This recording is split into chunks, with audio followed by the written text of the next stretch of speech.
Assalamualaikum sahabat semua, selamat datang di channel Husnul Khotimah. Saya doakan semoga semua sehat walafiat, amin.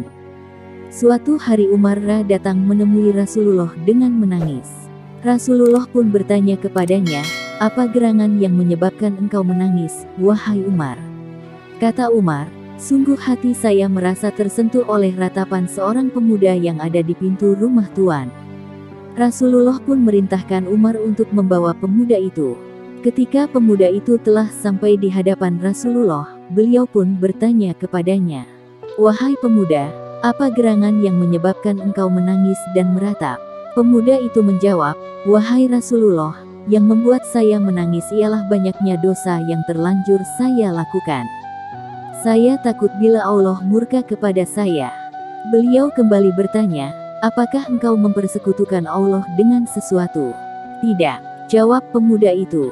"Apakah engkau telah membunuh orang dengan tanpa hak?" tanya Rasulullah. "Tidak," jawab pemuda itu.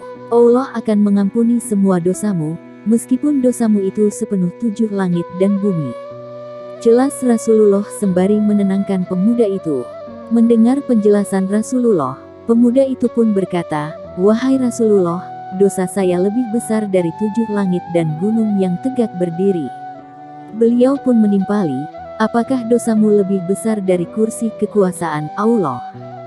"Dosa saya lebih besar lagi," ratap pemuda itu.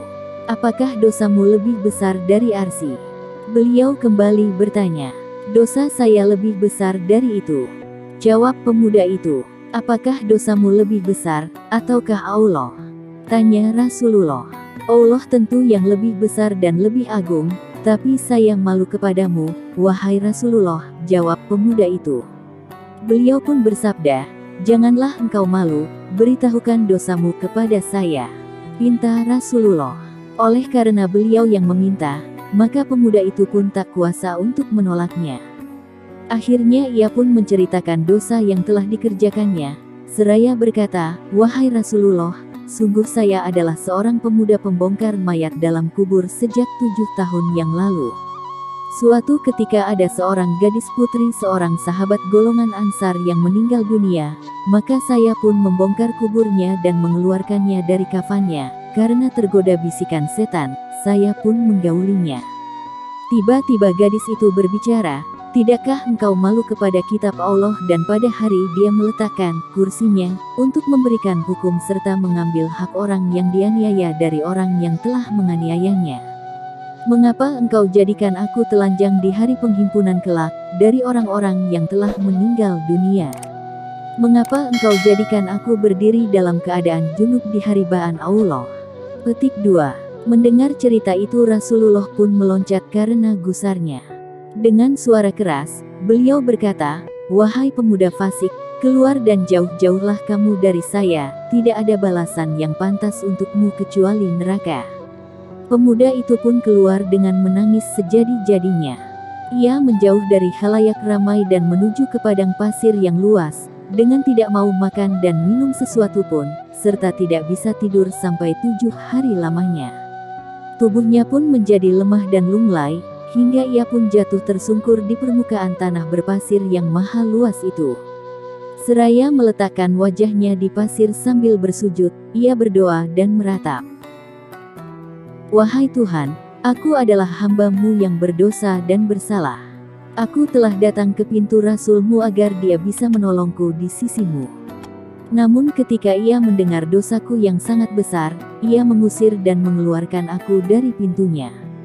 Kini aku datang ke pintu-Mu, agar Engkau berkenan menjadi penolongku di sisi kekasih-Mu. Sesungguhnya Engkau maha pengasih kepada hamba-hamba-Mu.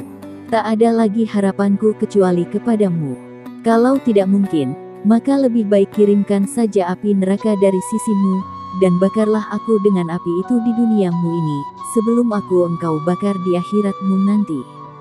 Sepeninggal pemuda itu, Rasulullah didatangi oleh malaikat Jibril, seraya berkata, "Wahai Rasulullah, Allah telah berkirim salam kepadamu." Beliau pun menjawab, "Salam Allah."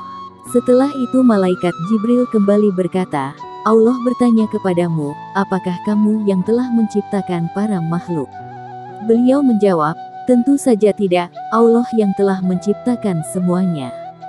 Allah juga bertanya kepadamu, apakah kamu yang telah memberi rezeki kepada makhluk-makhluk Allah? Malaikat Jibril kembali bertanya, tentu saja Allah lah yang telah memberi rezeki kepada mereka, bahkan juga kepadaku. Jawab beliau, apakah kamu yang berhak menerima taubat seseorang? Kembali malaikat Jibril bertanya, Allah lah yang berhak menerima dan mengampuni dosa hamba-hambanya. Jawab beliau.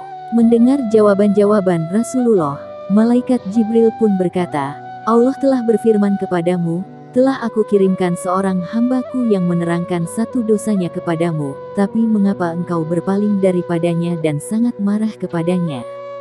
Lalu bagaimana keadaan orang-orang mukmin besok, jika mereka itu datang padamu dengan dosa yang lebih besar seperti gunung? Kamu adalah utusanku yang aku utus sebagai rahmat untuk seluruh alam, maka jadilah engkau orang yang berkasih sayang kepada orang-orang beriman dan menjadi penolong bagi orang-orang yang berdosa. Maafkanlah kesalahan hambaku, karena aku telah menerima taubatnya dan mengampuni dosanya. Mendengar teguran Allah, Rasulullah pun mengutus beberapa orang sahabatnya untuk menemui pemuda yang pernah diusir Rasulullah itu. Akhirnya mereka menemukannya dan mereka pun memberikan kabar gembira tentang ampunan Allah kepadanya. Lalu mereka membawa pemuda itu kepada Rasulullah, dan kebetulan saat mereka sampai beliau sedang mengerjakan salat.